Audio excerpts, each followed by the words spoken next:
welcome to This Explainer. Look, we're jumping right in today because we're tracking an absolute bombshell. The biggest tournament on Earth is currently facing an urgent existential threat. And the crazy part is, it's happening almost entirely behind closed doors. $20 billion. I mean, just let that completely absurd number sink in for a second. That is the massive price tag currently hanging over the very soul of global sports. So, that brings us to the giant, explosive elephant in the room. Are we literally watching the end of the World Cup? I know it sounds crazy, but I'm not exaggerating here. The tournament, as we know it, the one that literally stops the globe every 4 years, is on the verge of total extinction. The secret global boycott. This is a terrifying reality playing out right now that honestly, the mainstream media hasn't even fully caught on to yet. Get this. In what is easily the most explosive scandal in sports history, UEFA's 55 member nations recently held a secret emergency meeting. And the result? They voted unanimously for a catastrophic boycott of all FIFA competitions.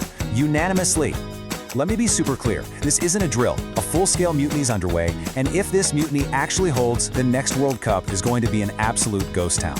The sheer scale of this fallout, it's just massive. We're talking absolute heavyweights officially walking away. France, England, Spain, Germany, just gone. And because of that, the megastars you actually tune in to watch, guys like Kylian Mbappé, Jude Bellingham, and Lamine Yamal, they are now effectively banned from stepping foot on a FIFA pitch. And guys, the panic is spreading like wildfire. This cascading momentum is completely isolating FIFA globally. North America's Concacaf, they've joined the rebellion. The Asian Football Confederation, they're in too.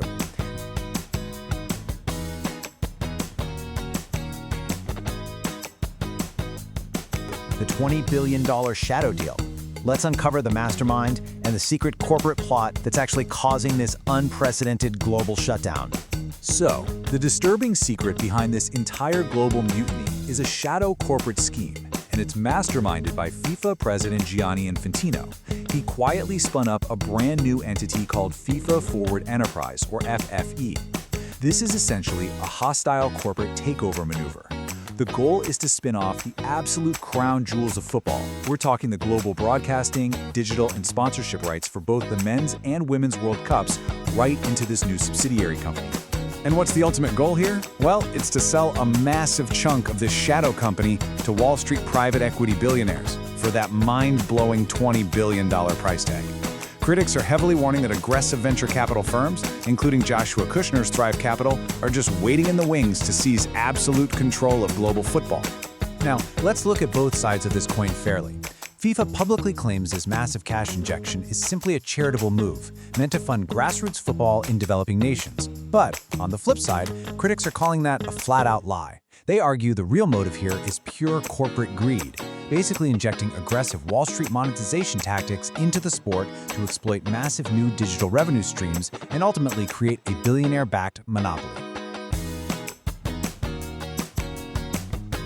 Let's talk about the impact on the everyday fan. According to the investigation, this Wall Street injection poses two terrifying step-by-step threats. Step 1, cannibalize the calendar. Step 2, kill the nonprofit mandate. Let's break these down, because this right here is where it directly impacts you. Okay, so the absolutely crucial point of step 1 is that private equity investors, they don't do charity. They demand massive, immediate returns on their investment. So, to make that $20 billion back, these corporate overlords will aggressively flood the calendar with endless new tournaments. And what does that mean for you? It means this extreme expansion will completely crush your domestic leagues. It's going to burn out your favorite players with severe physical fatigue.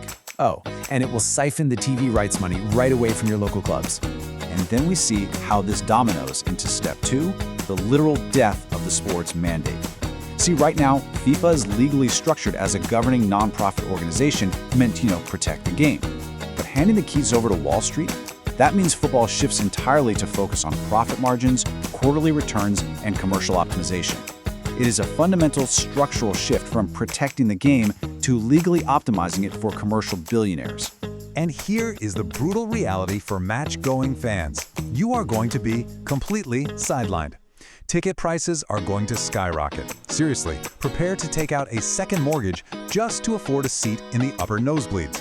The beautiful game is simply being transformed into an aggressive corporate cash cow. So why does UEFA hold all the cards in this terrifying standoff?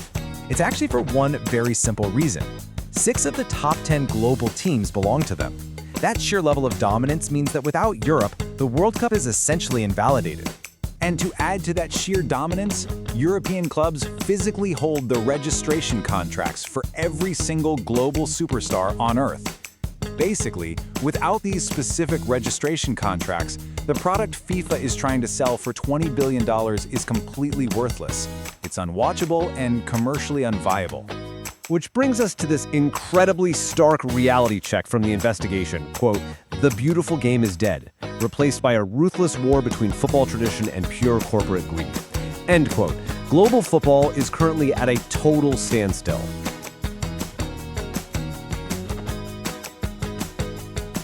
Who will blink first in this $20 billion game of chicken? Think about it. If Gianni Infantino pushes the button on this Wall Street deal, the World Cup dies instantly. But if he backs down, his career is entirely over. Thank you so much for joining me to unpack all this. Stay curious, keep your eyes on the pitch, because football, it really may never be the same.